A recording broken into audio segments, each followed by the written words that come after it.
respond? We would like to respond, Your Honor. The lady may proceed.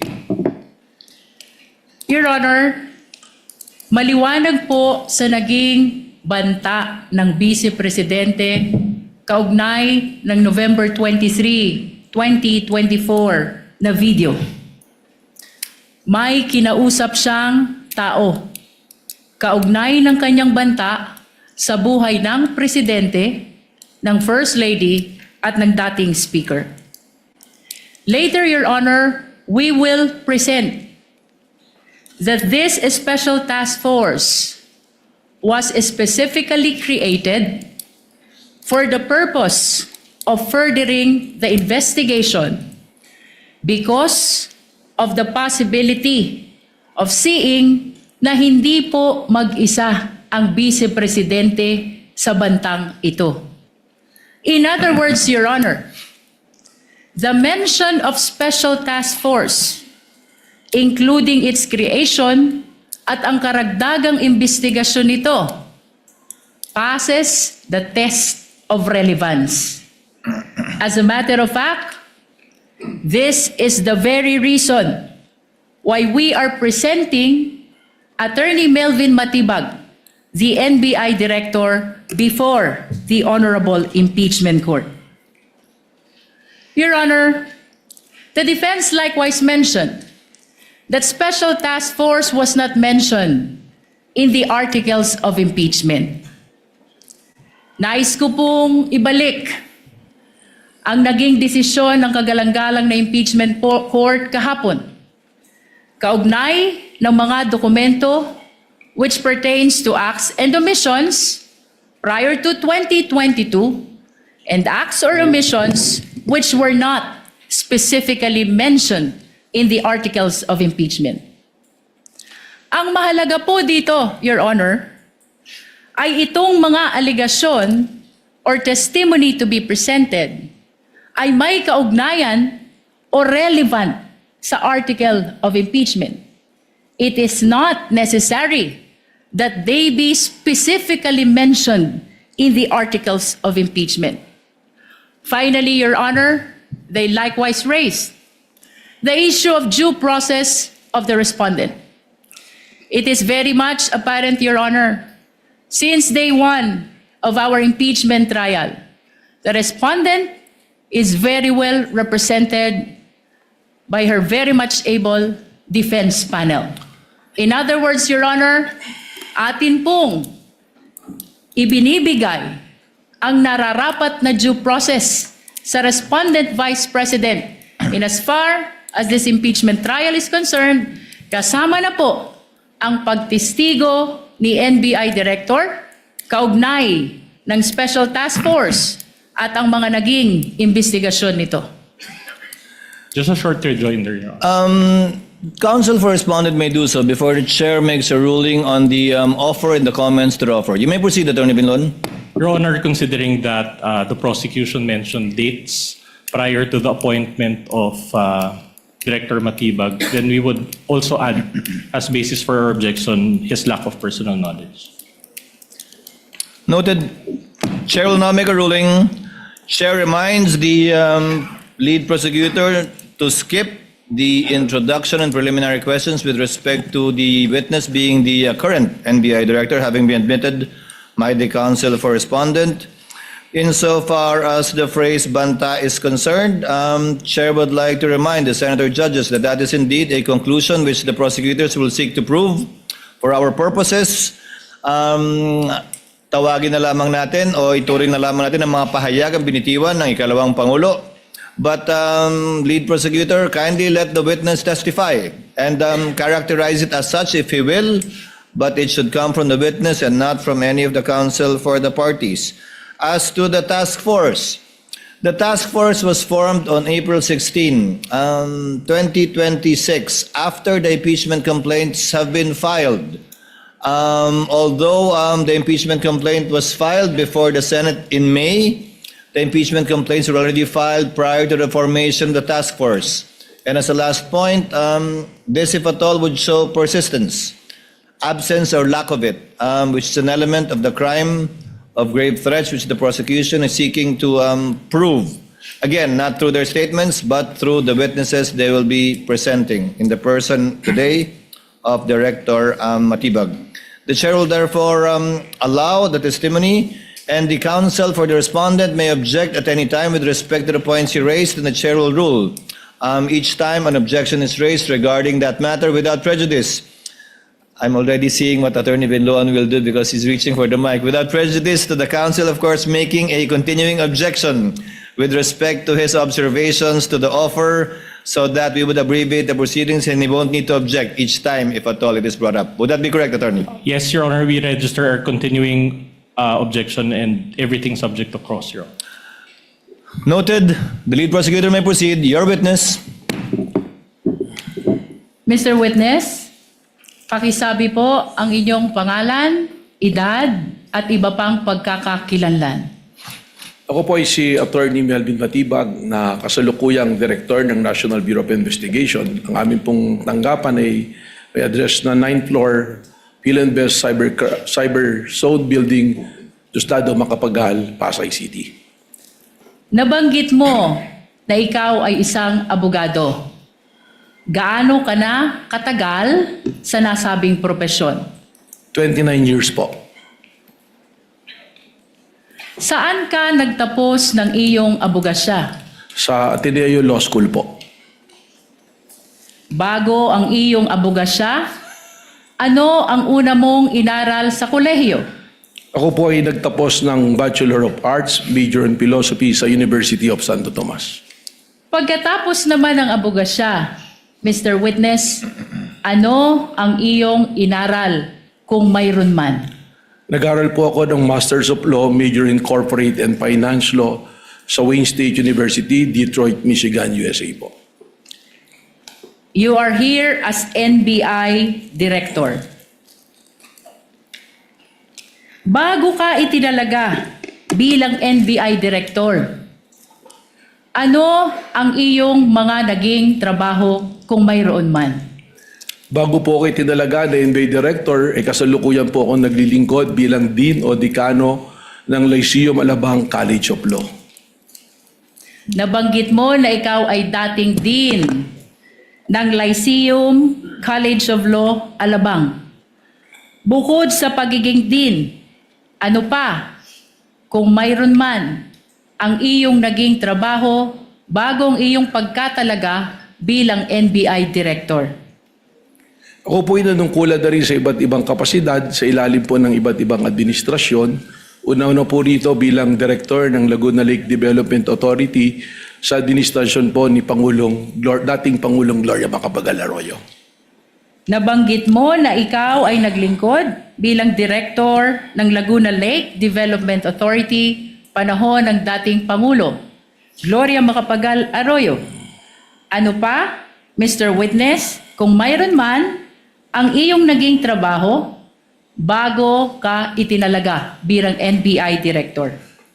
Sa administrasyon po din ng dating Pangulong Gloria Macapagal Arroyo, ako rin po ay nanungkulan bilang General Manager ng Manila International Airport Authority at sa administrasyon din po ng dating Pangulong Rodrigo Roa Duterte, ako rin po ay nanungkulan sa iba't ibang kapasidad po. Nabanggit mo na sa ilalim ng administrasyon ni Pangulong Duterte, nanungkulan ka rin sa gobyerno. Ano itong mga posisyon mo sa gobyerno na iyong nabanggit? Objection, Your Honor. Relevance. Your Honor, may I Counsel may respond? answer. Counsel may respond, The rather. prosecution, Your Honor, is establishing the competence of the witness, the qualification as an official of the government. We are establishing, Your Honor, that he is loyal to his duty regardless of the principal he is serving. Wind up with your preliminaries, counsel. Witness may answer. Objection overruled. Thank you, Your Honor. Ako po ay nanungkulan bilang Presidente at CEO ng National Transmission Corporation mula po noong January 2017 hanggang Marso 2022 at pagkatapos doon ako po ay tinalaga bilang Cabinet Secretary po ng dating Pangulong Rodrigo Roa Duterte. Kaugnay pa rin ng iyong pagiging NBI Director. Kailan ka itinalaga sa nasabing posisyon? Ako po ay nai-appoint noong pong February 20 ng kasalukuyang taon po.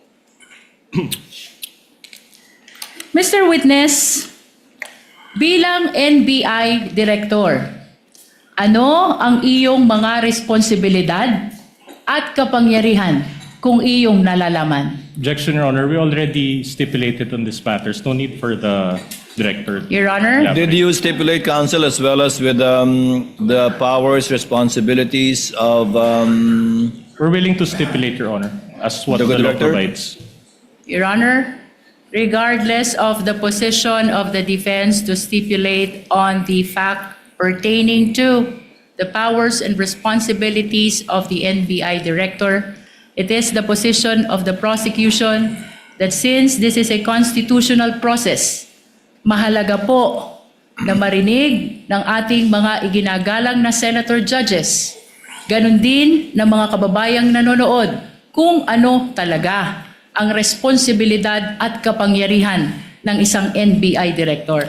Understood, counsel, but it has been stipulated already by counsel for the respondent. So kindly go straight to the matter at the soonest possible time. You're on a short leash with respect to the preliminaries on the qualifications of the witness. Kindly proceed, ma'am. Mr. Witness, ano ang iyong mga kapangyarihan at responsibilidad kung iyong nalalaman? Ang kasama po dito sa aking mga responsibilidad, ang unang-una na po, we are the primary investigating authority ng ating pong bansa. Kung kaya po, ito po ay aming mandato na mag-imbestiga sa anumang usapin o mga maaring krimen na pumapasok sa amin. At kasama rin po dito ang pagbabalangkas ng mga polisiya at pagbubuo po ng mga units or division kung kinakailangan at ang pagmamanagement po administratively po ng aming opisina. Sa mga kapangyarihan at responsibilidad na iyong binanggit, ano ang araw-araw mong ginagampanan kung mayroon man at kung iyong nalalaman? Ang araw-araw pong pagbabantay at pakikipag-ugnayan sa aming mga ahente dahil po sa araw-araw namin pag-iimbestiga ng iba't iba pong usapin na pumapasok po sa aming ahensya. Kaugnay pa rin ng mga binanggit mong kapangyarihan at responsibilidad, ano ang pinakamabigat mo na responsibilidad bilang NBI Director kung iyong nalalaman? Objection, Your Honor, calls for an opinion. Witness may answer. I think witness is competent enough to answer that question. Thank you, Mr. Presiding Officer. Ang akin pong hindi lamang po bilang primary investigating agency, kundi ang amin pong primerong ginagawa ay ang pagbabantay para po sa ating mga taong bayan at bantayan din po ng ating konstitusyon ay may patupad at siguraduhin na hindi po nagkakaroon ng kaguluhan at ligalig para ito po ay puksain, habulin at amin pong kung kinakailangan ay kasuhan ang mga taong lumalabag po sa amin pong mandatong binabantayan. Chair would like to remind the lead prosecutor to go into the meat of our direct examination already. I think we've heard enough of the preliminaries insofar as Director Matibag is concerned. Kindly May we proceed, ma'am. Your Honor. Mr. Witness, naririto ka upang tumistigo sa impeachment trial na ito. Ano ang pagkakakilanlan ng respondent sa impeachment trial na ito kung iyong nalalaman? Malinaw naman po na ang nasasakdal po sa impeachment trial na ito ay ang ating pong Vice Presidente na si Vice President Sara Duterte. Bukod sa ang respondent ay ang Vice Presidente, ano pa kung mayroon man ang pagkakakilanlan ng respondent sa impeachment trial na ito?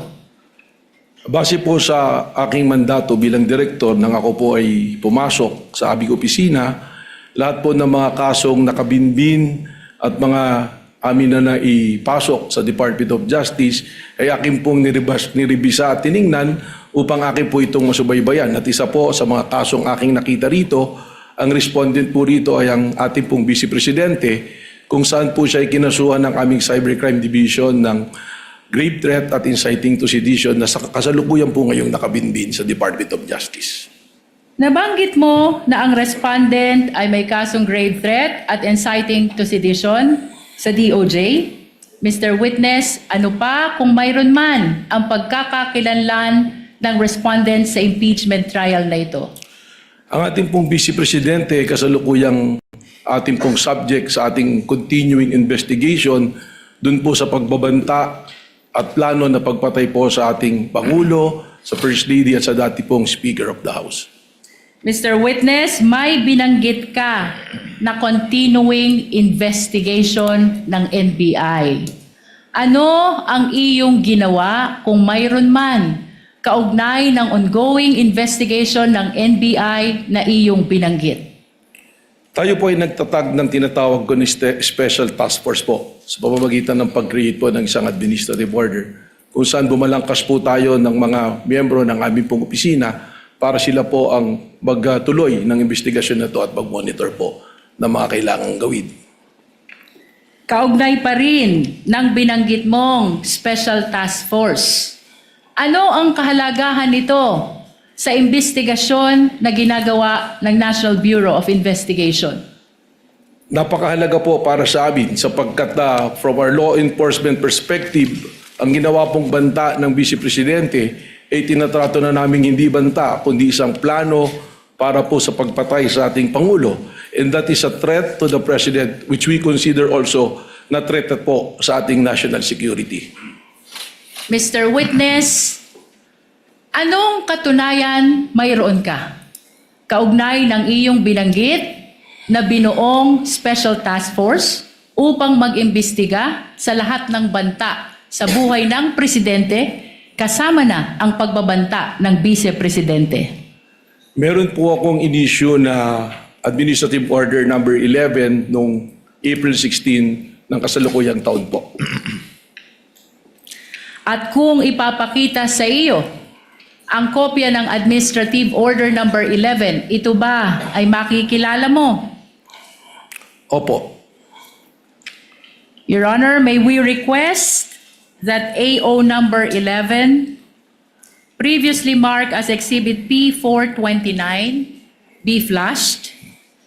We likewise request, Your Honor, that Attorney Kyle Kapunan, Assisting Counsel, be allowed to approach the witness for confirmation of the document. Assisting counsel for the prosecution may approach, and likewise, assisting counsel for the respondent may approach to confirm and validate the document being shown to the witness. Likewise, the tech, through the clerk of court, is instructed to kindly flash in the screens the document being referred to by the lead prosecutor, the Honorable Luis Tro. Kindly zoom it in, please. Mr. Thank you. Witness, Your Honor, can we be Attorney given time Binloan is to comment? recognized. Your Honor, we manifest for the record, Your Honor, that the document is a photocopy. So noted.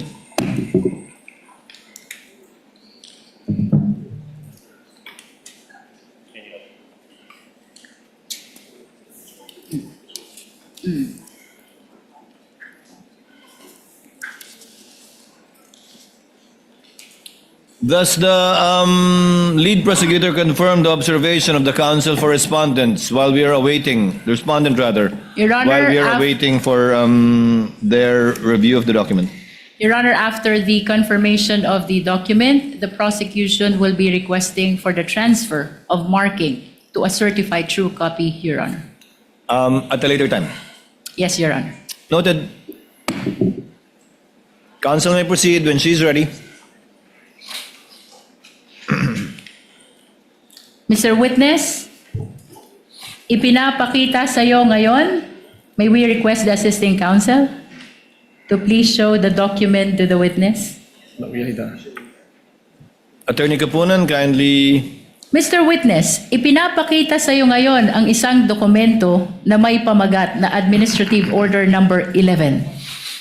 Ano ang kaugnayan nito sa binanggit mo kanina na Administrative Order number 11 na kung saan nabuo ang Special Task Force? Ito po yung aking dokumentong binabanggit. Sa pangalawang pahina ng Administrative Order number 11, makikita ang isang lagda sa taas ng pangalang Attorney Melvin Matibag. Kaninong lagda ito, Mr. Witness? Sa akin po. Your Honor, may we manifest that AO number 11 has been previously marked as Exhibit P 429, and we just want to place on record the request for the transfer of marking at a later time to the certified true copy, Your Honor. Noted. Kaugnay pa rin ng Administrative Order number 11, Mr. Witness. Ano ang komposisyon ng Special Task Force kung iyong nalalaman? Ito po ay binubuo ng iba't ibang division na pinamumunuan po ng aming pong team leader na Deputy Director for Operations at dalawa po na assistant team leader sa pangunguna po ng Assistant Director namin for Investigation at Assistant Director for Intelligence po. Nabanggit mo ang team leader at assistant team leader ng Special Task Force. Sino naman ang mga miyembro ng Special Task Force kung iyong nalalaman? Your Honor, hindi po sino, kundi ito po ay mga grupo, specific units po.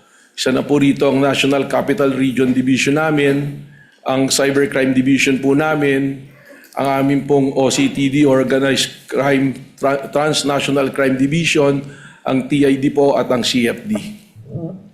Mr. Witness, nabanggit mo ang National Capital Region Division. Ano ang dahilan at isinama ang National Capital Region Division sa miyembro ng Special Task Force kung iyong nalalaman? Sapagkat ang pag-iimbestiga po at ang continuing na surveillance ay tungkol sa banta sa kaligtasan po ng ating Pangulo at ang primerong opisina at tirahan po ng ating Pangulo ay nasa National Capital Region, kung kaya naman po ating pong isinama rito ang National Capital Region bilang miyembro po ng Special Task Force na ito.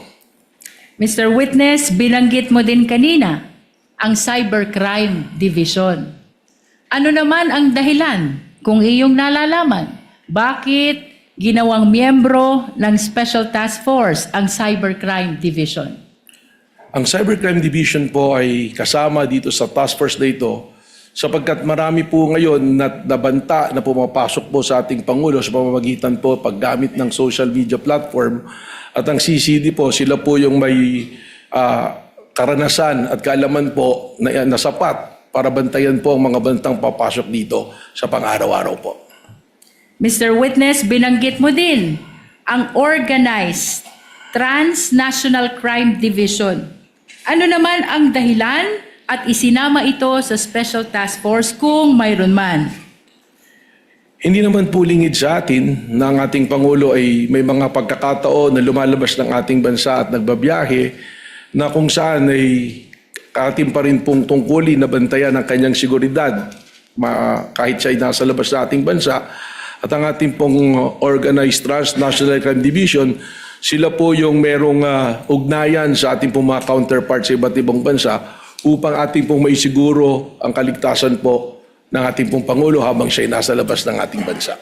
Mr. Witness, kasama sa iyong binanggit ang Technical Intelligence Division. Ano naman ang dahilan at kasama ito sa miyembro ng STF kung mayroon man? Napaka-importante po ng role ng TID, ng Technical Intelligence Division, sapagkat ang mga banta po na katulad ng pumapasok po sa ating Pangulo ay nangangailangan po ng masusi at malawak na intelligence network. At ang TID po natin, sila po ang may karapatan dito at nagpuproseso ng mga ganito pong gawain. Bilang huli, Mr. Witness, binanggit mo din ang Digital Forensic Laboratory Division. Ano naman ang dahilan at isinama ito sa miyembro ng Special Task Force? Importante po ang kanilang role dito sa task force na ito sapagkat lahat po ng mga ebidensya na ating makakalap, lalong-lalo na nakailangan pong idaan sa forensics o pagsusuri na technical, sila po ang dibisyon na maaari pong gumawa ng pagsusuri na ito. Maraming salamat sa iyong paglilinaw kaugnay ng komposisyon ng Special Task Force.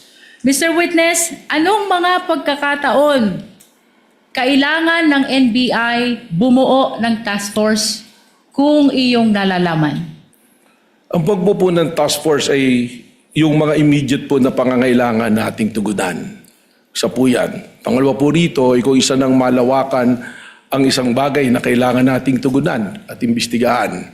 At ang task force din po, kaya po ganyan kalawak kung makikita ninyo, kung ang nasasakupan po nito ay hindi lamang iisang lugar. At yung pong mga seryosong banta, na katulad ng banta sa ating Pangulo, ganitong task force po ang pakiramdam namin na kinakailangan. Mr. Witness, balikan ko ang special task force na iyong binuo. Kanina, ibinahagi mo ang komposisyon nito. Ano ang iyong partisipasyon bilang NBI Director kung meron man sa investigasyon ng special task force? Nakasad po dyan sa administrative order na yan na ang patuloy na pakikipag-ugnayan po sa Office ng Director, patuloy na pag-uulat kung ano man po ang kanilang nakikita o namomonitor, at lalong-lalo na po kung may specific po na kailangang kaagad matugunan, dapat pong ipaalam sa opisina po ng Office ng Director. Balikan natin ang special task force na binuo sa ilalim ng AO number 11, Mr. Witness.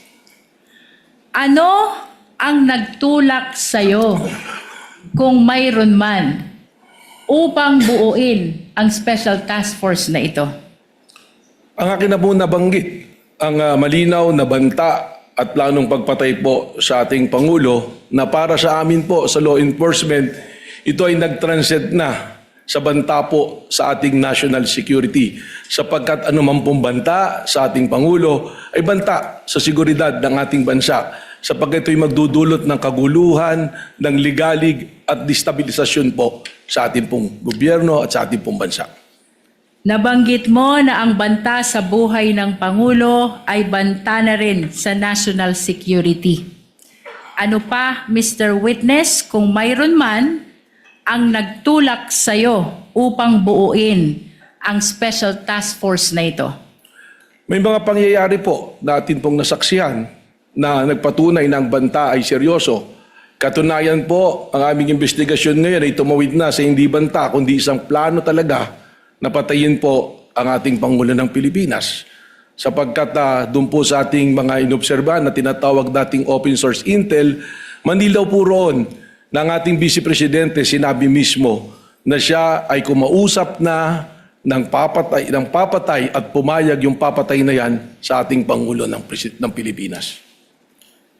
Mr. Witness, bukod sa iyong nabanggit kung saan may kinausap ang Vice Presidente na papatay sa Pangulo, ano pa kung mayroon man ang dahilan o nagtulak sa'yo upang buuin ang special task force?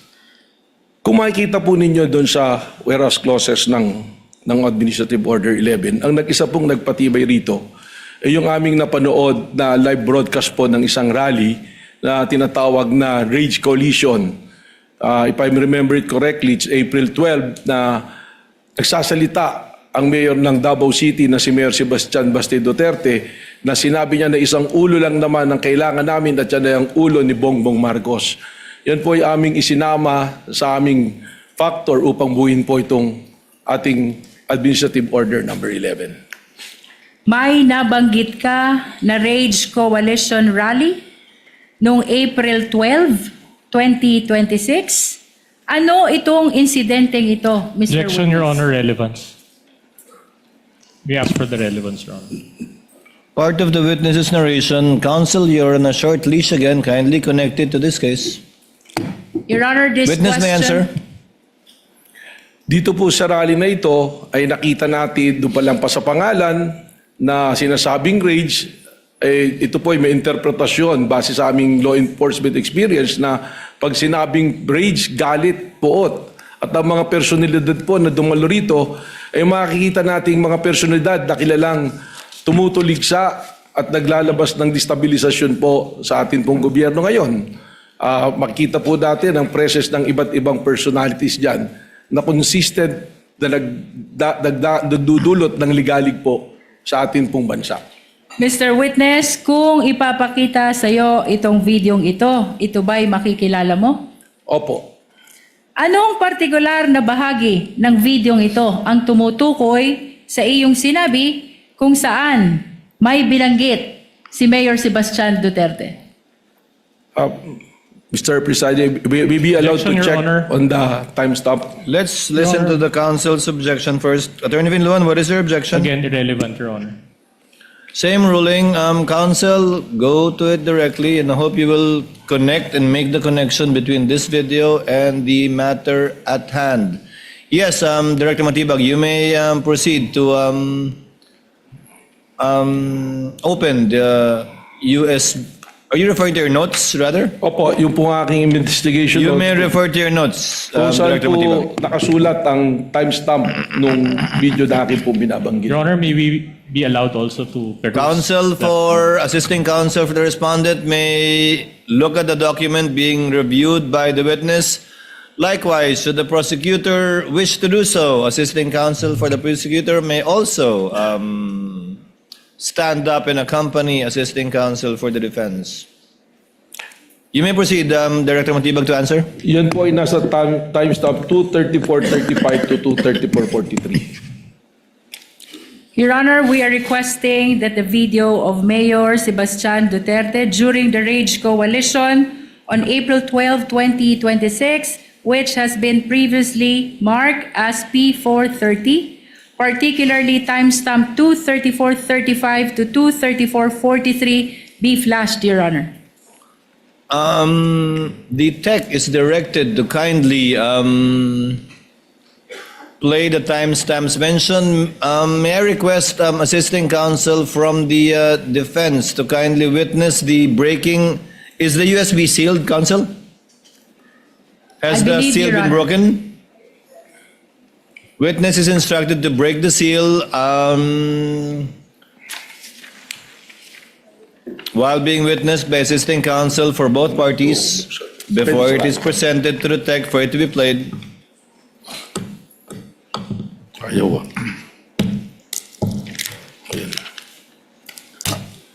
While the witness is breaking the seal and bringing it, giving it rather to the counsel for the prosecutor and assisting counsel for the respondent, Chair would like to make a manifestation with respect to the proceedings. Earlier, the Chair intimated to some senator judges, as far as practicable, to make their interjections and interventions after the party shall have examined the witness, both direct, cross, redirect, and recross, if any, unless the matter is of urgent, administrative, or procedural concern, in which case it may be brought up even before the examination of the witness by the parties. But as far as practicable, let us allow the parties to finish the examination of the witnesses by themselves, because this is more of a trial really than merely seeking clarificatory questions when the counsels can elicit that from the witness anyway. Yes, are we ready to play the video?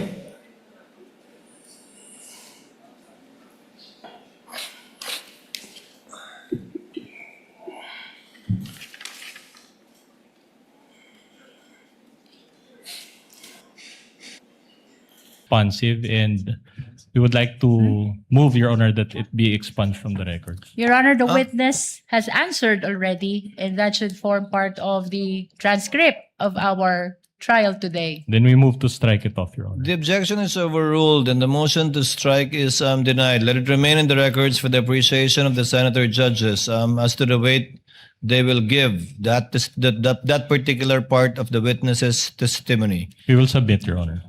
Mr. Witness, binanggit Councilman, mo proceed. kanina na may kinausap ng tao ang Vice Presidente. Ano ang kahalagahan nito sa inyong investigasyon sa Special Task Force? Kung mayroon man. Sapagkat ito po, yung amin mismong tinitingnan, sapagkat ang tingin nga po namin dito, that the threat is serious, active, and continuing doon po sa banta sa ating presidente. At dahil ito ay seryoso, aktibo, at patuloy na umiiral, ay nagiging banta na rin po sa ating pambansang seguridad. Sapagkat anuman pong banta sa seguridad ng ating Pangulo ay banta po sa ating national security.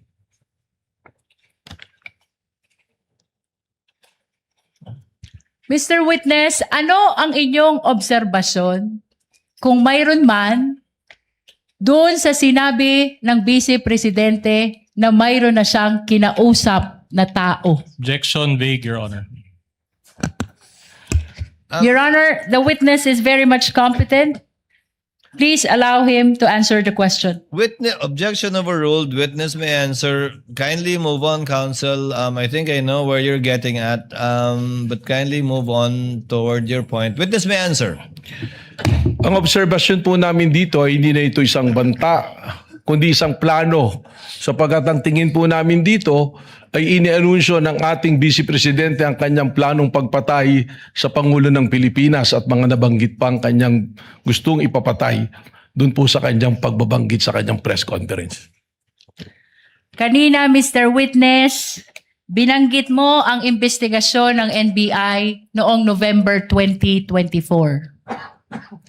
Ano ang pagkakaiba, kung mayroon man, ng investigasyon ng NBI noong November 2024 sa kasalukuyang investigasyon ng Special Task Force na nagumpisa noong Abril 2026? Malaki po ang pagkakaiba. Yung investigasyon po na natapos na ginawa noong November 24 na nag-iimbestiga doon po sa grave threat at sa inciting to sedition, ito po ay ordinaryong krimen na iniimbestigahan na sa ngayon po ay nakabinbinma sa Department of Justice para sa kanilang resolusyon. Pero ang amin pong iniimbestigahan ay sinuulit ko nga po, the serious, active, and continuing threat to the life of the President which already transcend to a national security issue. Sapagkat malinaw po na hindi na ito banta, kundi isang plano na patayin ang Pangulo ng Pilipinas. With the permission of the Council of the Parties, Chair would like to clarify for the record and for the Senator judges that the investigation conducted by the NBI in November of 2025, the witness was not yet the director at that time, but he can testify as to the fact that the agency he now heads conducted the investigation, but not as to the truth of the investigations conducted at that time, but as to the fact that investigations were conducted only. You may proceed, Counsel. Mr. Witness, ano ang dahilan? Bakit kasama ang video ni Mayor Sebastian Duterte sa inyong sinasabi ngayon na ang bantang ito ay banta na sa national security kung mayroon man? Objection asked and answered, Your Honor. Asked and answered, Counsel. Move on. Your Honor, as a matter of fact, we haven't asked that question and the witness is supposed to explain the reasons why the video was actually considered in their observation that this is a threat to national security. I believe the witness already answered that any threat to the President is a threat to national security, to the national security of the country. And earlier, the Council already asked the relationship of the video to that statement of the witness, which the Chair allowed. We're Okay. already there, Counsel. Please move on. Bilang karagdagan, Mr. Witness, sa iyong binanggit na issue ng national security, kaugnay ng video ni Mayor Sebastian Duterte, ano pa ang dahilan, kung mayroon man, kung bakit isinama siya sa pagsusuri ng Special Task Force? Sapagkat dito lang nga po na makikita ng naging pagbabanta ng ating Vice President ay nagkaroon po ng tinatawag natin na epekto. It is a kinetic force na kung saan yung mga nakarinig ng kanyang pagbabanta ay gumagaya na rin at nagbabanta. Lalong-lalo na sila ay nabibilang sa isang pamilya. That is the very purpose of the task force, to monitor all those threats na lumalabas po ngayon at sa araw-araw nga, meron po tayong nakikitang threat sa social media, sa mga pahayag po during the mga rallies, ay tuloy-tuloy po na banta sa ating pong Pangulo na umaabot na po na banta sa ating national security. Binanggit mo ang kinetic force. Anong ibig sabihin nito, Mr. Witness? Na yung kanila pong aksyon ay nagkakaroon po ng epekto para kumilos sa mga nakakarinig, ang kanilang mga supporter, upang maghasik po ng ligalig at kaguluhan po sa ating pong bansa at hindi na nirirespeto ang ating pong konstitusyon at wala na rin pong pagtingin sa ating democratic process. Ano pa ang dahilan kung meron man? Bakit isinama sa pagsusuri ang video ni Mayor Sebastian Duterte kaugnay ng Rage Coalition Rally? Yung Objection presensya, has been answered, Your Honor. Witness may answer. yung proseso po namin na yan, doon po namin nakita na sinasabi ko nga, yung mga participants dito, yung po mga kilala na mga tao na nagdudulot ng ligalig at pagtutol sa demokrasya po natin. At nandiroon din po yung broadcast na yan, napakarami pong naabot na tao, nasa 600,000 plus po yung live broadcast niyan. Doon na po papasok yung tinatawag ko nga kanina na sinabi kong kinetic force na maaaring magkaroon po ng reaksyon ng mga taong nanonood na ito na hindi po maganda at makagugulo po sa pag-promote po natin ng law and order na primero po nagawain po dapat ng National Bureau of Investigation. Binanggit mo na may mga kilalang personalidad na nakibahagi sa Rage Coalition Rally. Sino-sino itong mga ito? Objection, Your Honor, irrelevant. Witness may answer. Makita po natin doon, may mga senador din po na nandoon. Nandoon din po si Mike Defensor at nandoon po ang mga haligi po ng PDP Laban na akin po mga kakilala. Nandoon din po ang mga iba't ibang leader sa iba't ibang rehiyon na akin na pong nakasama noon nung ako ay miyembro pa ng PDP Laban. Mr. Witness, ano ang ibig sabihin ng rage kung iyong nalalaman? Objection, Your Honor, irrelevant. I think council has already made the connection between the rage, the statements of Mayor Baste, and the statements of the respondent. Witness may answer. Sa Tagalog po niyan ay galit o puot. Yun po.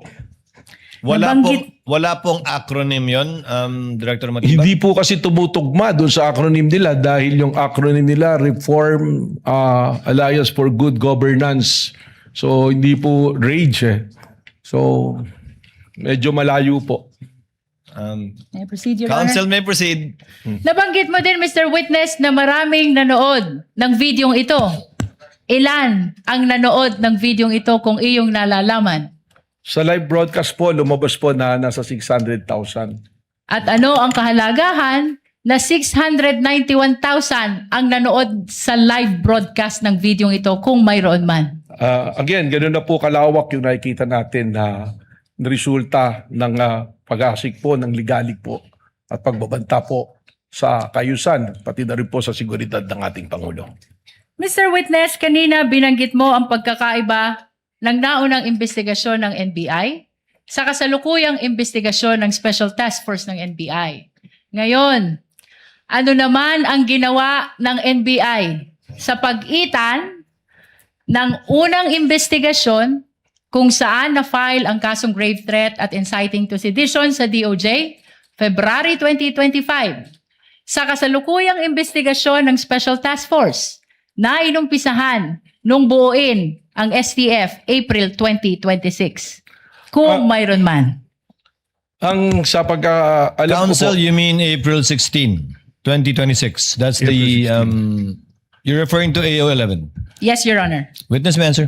doon po base po sa tanong ng mula February 25, 2025, ako po ay hindi pa NBI noon, subalit nung ako po ay nag-assume nung February 20, kasama po sa ating pinag-aralan yan at alam naman po natin na ang mandato ng NBI ay ang patuloy na bantayan ng seguridad ng ating mga opisyalis at siguraduhin na may law and order. So ako po na-appraise naman na tuloy-tuloy ang mga monitoring at consultation po at surveillance na ginagawa ng iba't ibang unit noon. Ngayon, nung ako naman po ay pumasok bilang NBI Director at atin pong pinag-aralan yung mga kaso, noong April 16 nga po, itinatag na po natin ang task force na ito upang po matutukan ang mga issue na akin na nga pong nabanggit. Mr. Witness, maraming salamat sa iyong paglilinaw, kaugnay ng nauna at ng kasalukuyang investigasyon ng NBI.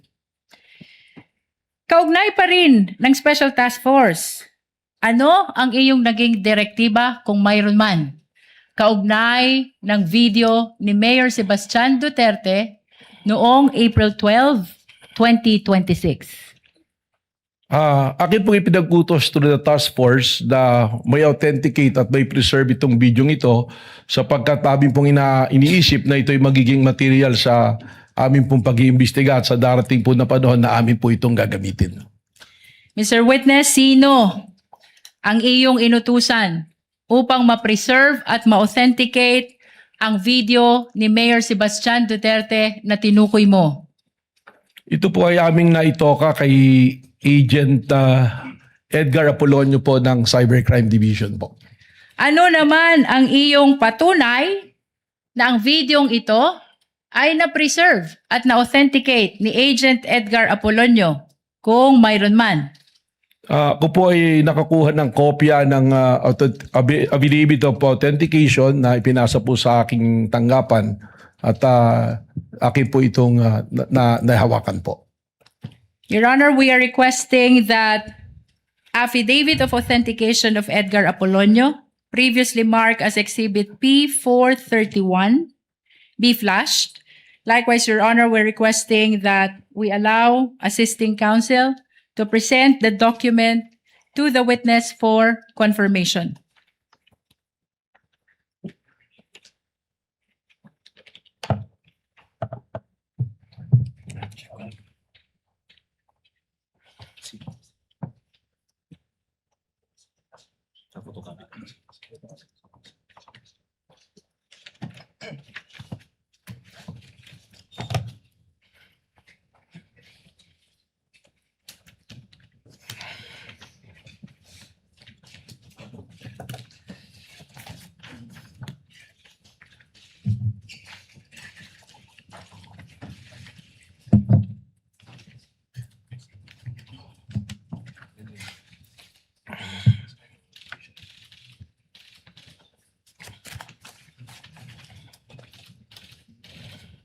Mr. Witness, we are presenting to you a document entitled Affidavit of Authentication.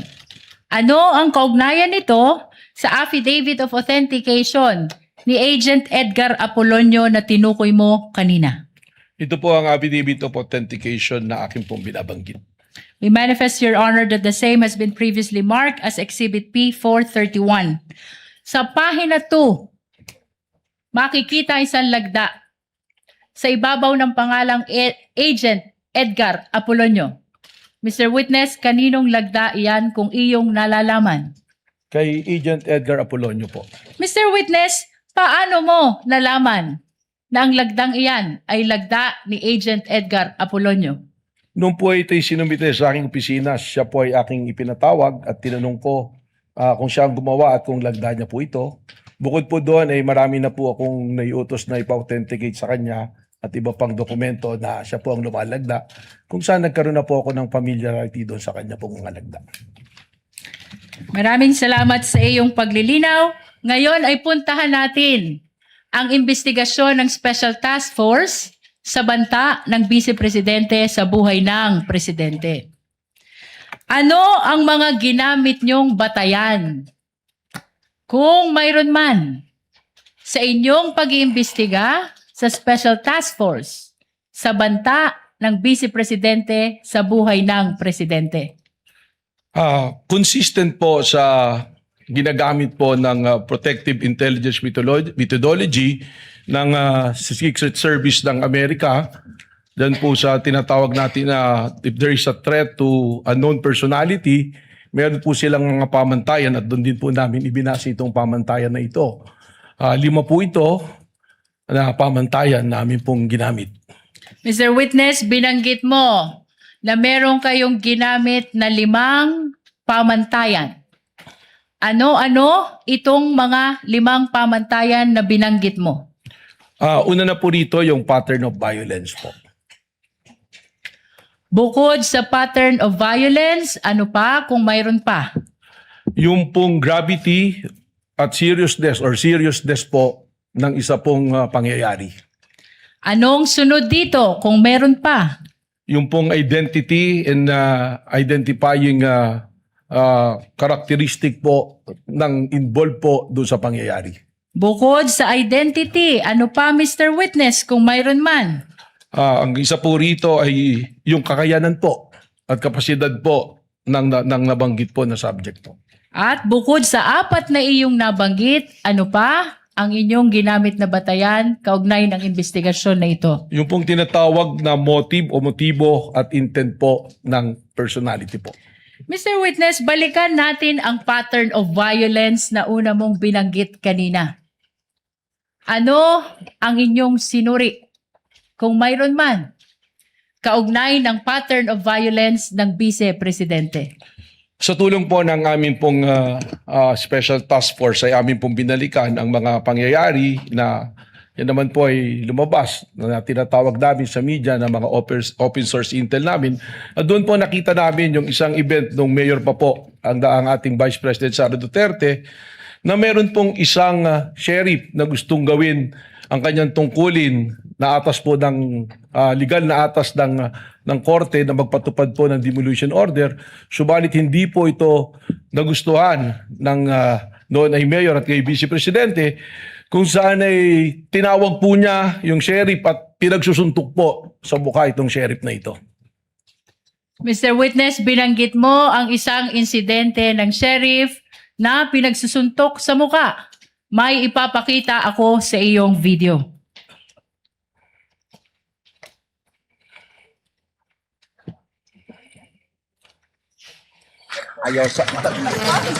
Noong July 2011, habang nakaupong mayor ng Davao City, sinapak ni Vice President Sara Duterte ang isang court sheriff.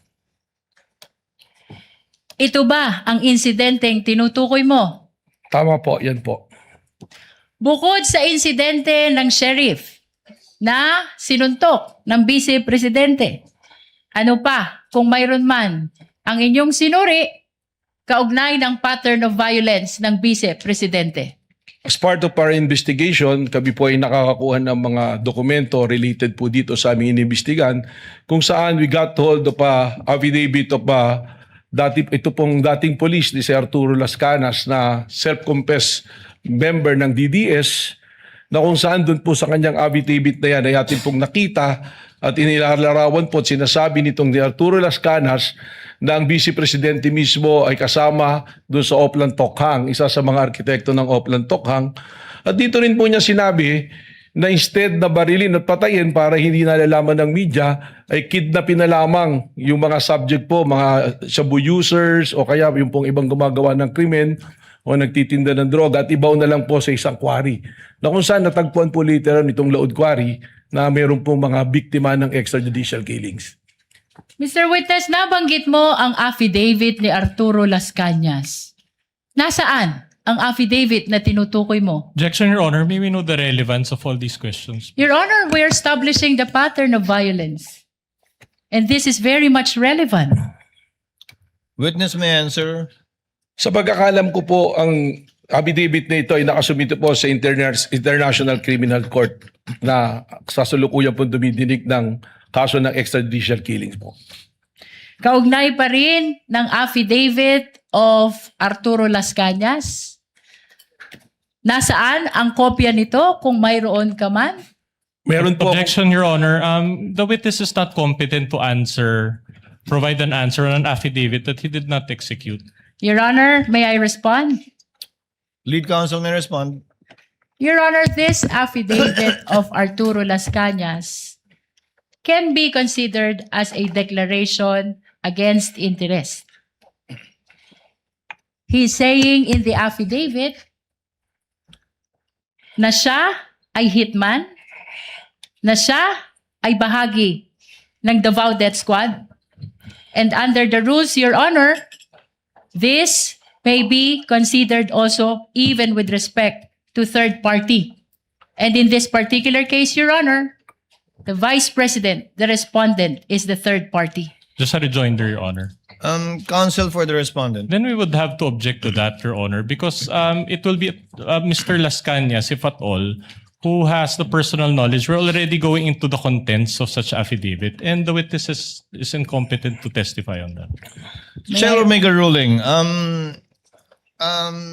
It is of no moment that it is a declaration against interest. Again, it is not an exception to the hearsay rule. It's certainly not a declaration against the interest of the witness. However, the court will allow it as part of the testimony and narration only of the witness, not as to the truth of the allegations of fact contained in the affidavit of Las Cañas, just as to the fact that the affidavit went through the office of the NBI director, that he knows of the affidavit, but certainly for the information likewise of the senator judges, not as to the truth of the allegations stated in the Las Cañas affidavit. Witness may answer. Your Honor, we will submit, but we register continuing objection. The continuing objection of the counsel for respondent is duly noted and entered into the records. Mr. Witness, kaugnay pa rin ng affidavit ni Arturo Las Cañas. Nasaan ang kopya ng affidavit na ito? Meron po akong CP. Counsel, witness already answered. He said it is in the ICC, I believe. Your Honor, I am pertaining to his actual copy. You may proceed, counsel. Witness may answer. Nandito po sa akin, dala-dala ko po yung kopya ng affidavit. Your Honor, may we allow the witness to present his own copy? Witness is allowed to produce a copy she is mentioning, is referring to rather in his testimony.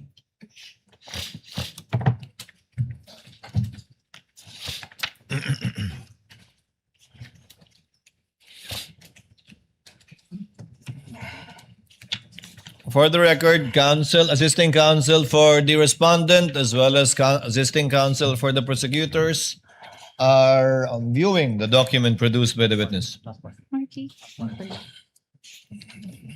Your Honor, just a comment. Counsel for the respondents recognized. Your Honor, it appears that this document has not been marked during the pretrial conference. Your so Honor, may I respond to that? not yet done with my manifestation. Let the counsel for respondent finish, counsel. So in other words, may we request, Your Honor, that we be given a copy of such document as well for our perusal. The prosecutor is so instructed to kindly furnish a copy if indeed this document has not yet been marked.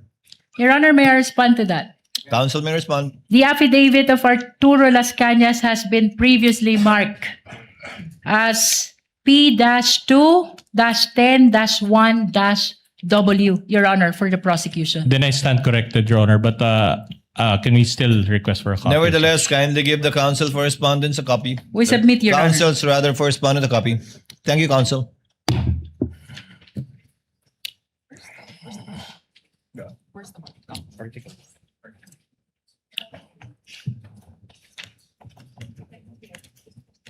But we make the manifestation, Your Honor, that such Counsel may proceed to make a manifestation. that such exhibit was indeed marked, but it was marked under Article 2, Your Honor, not Article 4.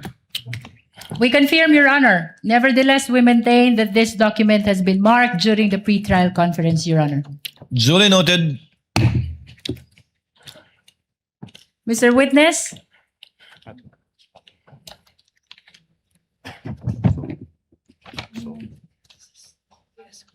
Ito yung copy niya. It's the same.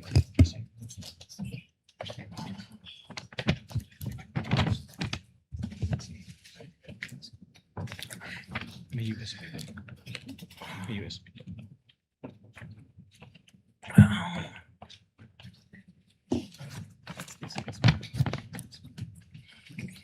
Is this part of the mark?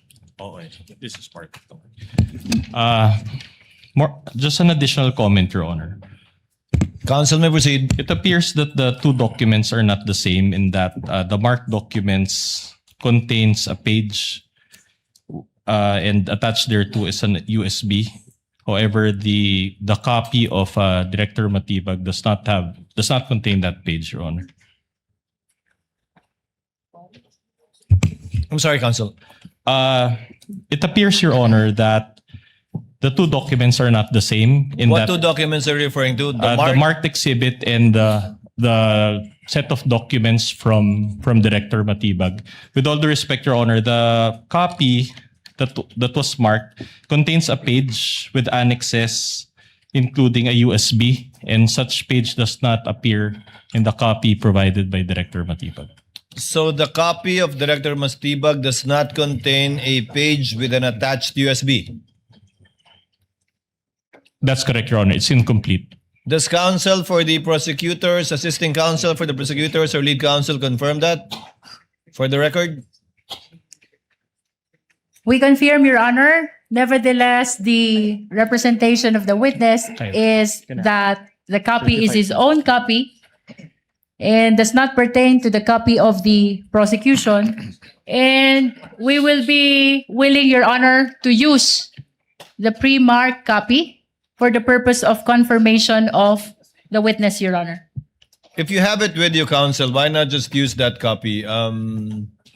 Yes, Your Honor. So that will we do. can go directly to it, unless there are any reservations from the We are counsel. okay, Your Honor, if I may be recognized. We are okay with confronting the witness with his own copy, Your Honor. But again, we manifest that it was not the document that was marked and it does not contain the USB. Moreover, just an additional manifestation, the marked copy or marked set contains a stamp certified true copy, but it was not signed by anyone and there was no date provided. Duly noted. Again, this without prejudice to the counsel for the prosecutor, furnishing counsel for respondent with a copy of the exact document produced by Director Matibag for further comparison and or observation either during cross or future proceedings later on. We submit, Your Honor. Your Honor, just a correction. There was a stamp, Your Honor, and a signature, but there was no name. Just for the record, Your Honor. Duly noted for the record. With the permission of the court, we'll be using the pre-marked document, Your Honor, for the purpose of confirmation. Likewise, for the information of the counsel for respondent, would that be okay? Then we take exception to that, Your Honor, because it was not the one that was identified by the witness in open court. What he identified was his own copy, and that copy does not contain any USB. So he does not have. He will be incompetent to testify on a pre-marked exhibit that he did not submit or participate in. The exhibits can be later on compared to with a certified true copy at a later date, as has been previously done by the parties. In the meantime, Chair will allow the witness to use his copy without prejudice to any differences that may be shown either through cross or through the comparison after a copy shall have been furnished to the counsel for respondents. Continuing objection, Your Honor. So ordered. May Continuing we objection is confirm, noted. Your Honor, which copy we will be using for The counsel confirmation? produced by Director Matibag will be the one that will be used. Thereafter, Senator Judge Risa Ontiveros,